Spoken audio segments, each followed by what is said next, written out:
What I have Yeah. experienced is not calm at home and overwhelmed at school, but the opposite way.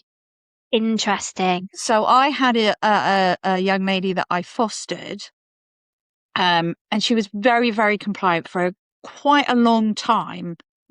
3-4 years, she was quite compliant. And then at school, she got in with a different group of children.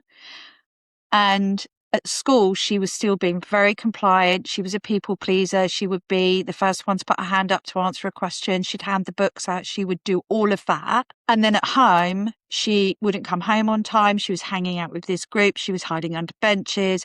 When she did come home, she was so angry. She would just pick a fight and have an argument. We'd have 4-hour meltdowns. And I was exhausted by it, absolutely exhausted. And I tried to raise this with the school, and I was basically patted on the head and told that I was making it up because she wasn't a problem at school.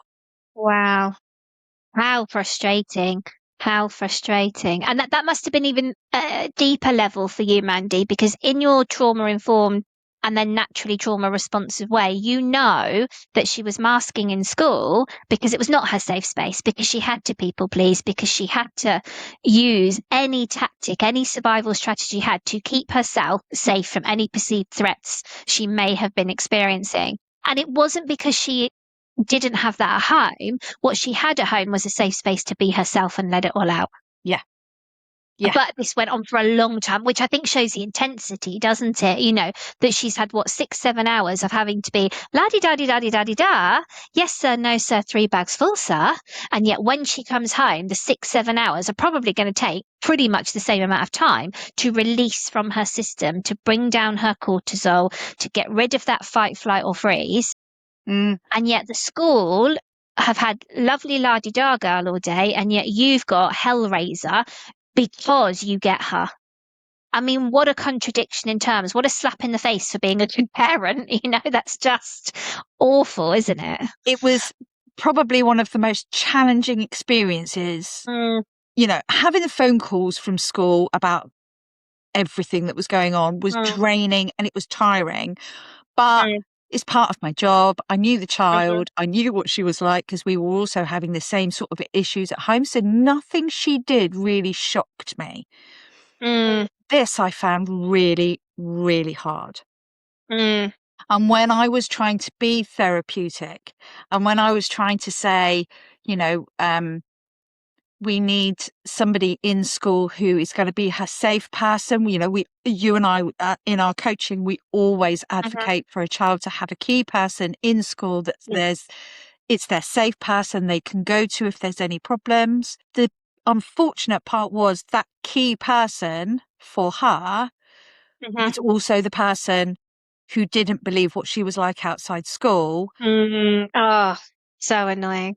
And when I was trying to raise things with her, she would not admit that she wasn't trauma informed. She would say the school's trauma informed, so we know what we're doing.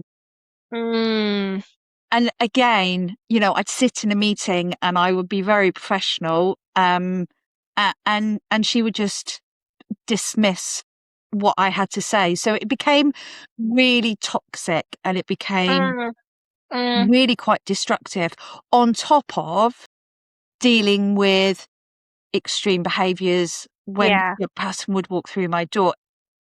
There is no balance, there is no light and grey, it's just that's heavy words, man. Really heavy words. To say toxic, to say destructive, those are words we should never as parents be even considering associating with our child's school, and yet they were the most prominent words that you could use at that time as you were talking about it. Yeah.